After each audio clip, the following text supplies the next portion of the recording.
Leader of the third party. Thank you, Mr. Speaker. Nice to be on topic for a change. Our discussions about securing new energy sources for the energy transition have included a focus on free market competition and a level playing field. But for decades, BC taxpayers have been subsidizing the oil and gas industry in BC. In 2022, the province announced a transition to a new oil and gas royalty system with the goal of collecting 50% of profits after production costs. We know the new royalty transition period has been extended by another 2 years. My question is to the Minister of Energy and Climate Solutions.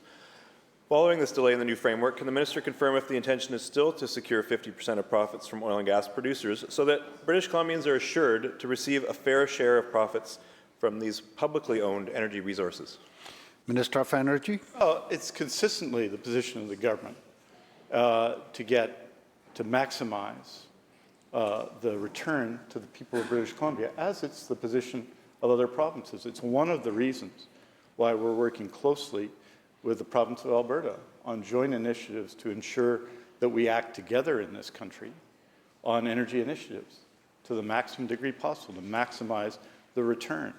That's not the only step. We are proceeding with our royalty changes, Honourable Speaker, and working closely with the community, with the First Nations people, and with industry. We're proceeding, Honourable Speaker, with our advancement of the HEALER program. We're proceeding, Honourable Speaker, to maximize the return to communities, and we're proceeding to address issues of climate change. And I am proud, and I want to acknowledge the role of the oil and gas industry in the reduction of methane emissions, which makes our LNG the lowest emission LNG in the world. We do it because we are electrifying LNG projects such as Cedar in Kitimat, and we are also, Honourable Speaker, taking actions to reduce emissions, a 42% reduction since 2015, and we're going for 75% by 2030. Member Supplemental. Thank you, Mr. Speaker. When it comes to the future of our energy security, we can't miss this opportunity to empower individuals and communities to take part in the calls for power and gain energy independence. Net metering programs allow individuals to generate their own renewable electricity and sell it back to the grid in exchange for credits.